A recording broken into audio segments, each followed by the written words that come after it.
Uncle, मेरा bill कितने का हुआ? भोजन करने के बाद राजेश ने थोड़ी देर तक टेबल पर ढाबे के कर्मचारी का इंतजार किया, लेकिन बिल न मिलने पर वह भोजन का बिल चुकाने सीधा काउंटर पर पहुंच गया। काउंटर पर मौजूद लगभग 60 वर्ष के गुरमीत जी ने राजेश को गौर से देखा। लगता है आप यहाँ नए आए हैं।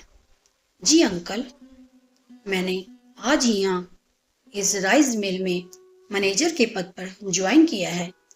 आपको हमारे ढाबे का भोजन कैसा लगा? जी, भोजन तो बहुत स्वादिष्ट था, लेकिन आपके ढाबे के कर्मचारी मुस्तैद नहीं हैं। यहाँ कोई भी आदमी भोजन कर बिना बिल चुकाए यूं ही चला जाए, तब भी इन्हें कोई फर्क नहीं पड़ने वाला।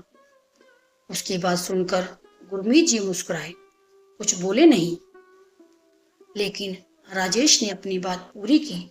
मुझे ही देख लीजिए, भोजन करने के बाद मैं काफी देर से इंतजार कर रहा था कि कोई तो बिल लेकर आए, लेकिन कोई नहीं आया, इसलिए मैं खुद ही यहाँ काउंटर पर बिल चुकाने चला आया। यह कहते हुए राजेश ने अपनी जेब से बटुआ निकाल लिया। बेटा, असल में मेरे ढाबे का यह नियम है कि यहाँ भोजन करने वालों को भोजन का कोई बिल नहीं दिया जाता है। मैं कुछ समझा नहीं। यहाँ भोजन करने वाला हर ग्राहक खुद आकर काउंटर पर भोजन का स्वाद बताकर अपना बिल चुका जाता है। लेकिन अंकल, पता कैसे चलेगा कि भोजन का बिल कितना हुआ? आपके यहाँ तो कोई मेन्यू कार्ड भी नहीं है। बेटा, मेन्यू कार्ड की कभी कोई जरूरत ही नहीं पड़ी, क्योंकि यहाँ भोजन करने वालों की प्रतिशत भूखे लोग ही आते हैं, और भूखे आदमी के लिए भोजन मायने रखता है, मेन्यू कार्ड नहीं।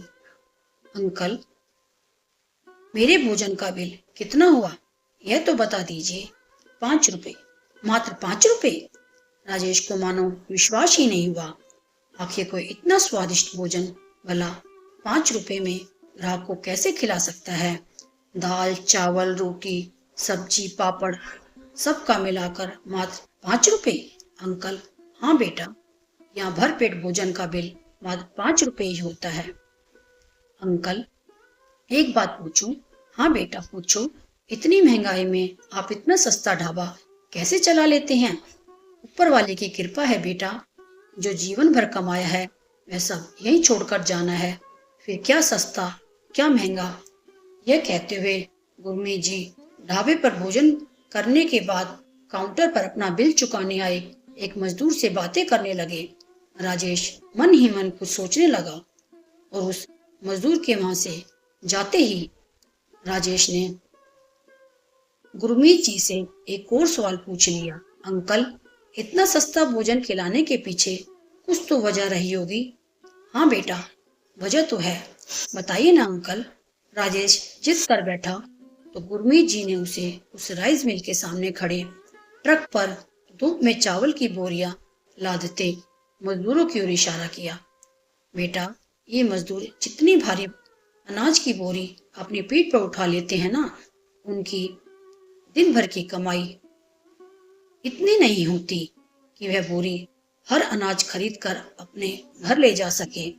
दिन भर मजदूरों के बीच रहने वाला राजेश गुरमीत जी की बात से सहमत हुआ, लेकिन गुरमीत जी उसे आगे बताने लगे। बेटा, मजदूर अपने परिवार का पेट भरने की कोशिश में अक्सर खुद भूखा ही रह जाता है। आप सही कह रहे हैं अंकल। अगर आपका ढाबा हमारी राइस मिल के बगल में नहीं होता तो जेब में रुपए होते हुए भी शायद आज मैं भूखा ही रह जाता। राजेश बखूबी जानता था कि चाय बिस्किट से दिन भर तो कट जाता है, लेकिन वास्तव में भूख नहीं मिटती। उसकी बातों को सुनकर गुरमीत जी मुस्कुराए।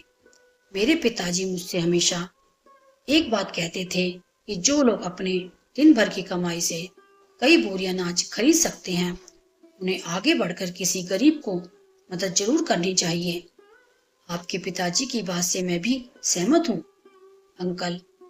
अगर आप बुरा ना माने तो क्या मैं आपसे एक और बात पूछ सकता हूँ अंकल? जरूर पूछो। इतना सस्ता ढाबा चलाने में आपका मुनाफा क्या होता है? सामने ढाबे की चारपाई पर बैठकर भोजन कर रहे मजदूरों की ओर देखते हुए गुरमूत जी मुस्कुराए। भोजन कर तृप्त हो रहे इन मजदूरों के खिले हुए चेहरे ही मेरा मुनाफा है। उनकी बात सुनकर राजेश पल भर के लिए निशब्द हो गया, लेकिन आज अचानक गरीबों के एक फरिश्ते से मिलकर वह भी पहली बार खुद को इतना तृप्त महसूस कर रहा था। अंकल, ज्यादा तो नहीं, लेकिन अपनी कमाई से एक बोरी अनाज खरीदकर किसी जरूरतमंद को दान करने में मैं भी कहीं ना कहीं जरूर सक्षम हूँ। लेकिन एक बोरी अनाज किसी एक जरूरतमंद को देने से अच्छा है कि मेरा किया हुआ यह दान आपके ढाबे की रसोई के माध्यम से कई जरूरतमंदों के पेट में जाए। यह कहते हुए राजेश ने अपने बटुए से एक 500 का नोट निकालकर काउंटर पर रख दिया। मेहनतकश मजदूरों को अपने ढाबे पर मात्र 5 रुपए में भरपेट भोजन उपलब्ध करवाने वाले गुरमीत जी अपने शख्स समक्ष हाथ जोड़कर खड़े हुए नौजवान द्वारा सच्चे हृदय से किए गए दान को स्वीकार करने से इनकार न कर सके। तो दोस्तों, आपको यह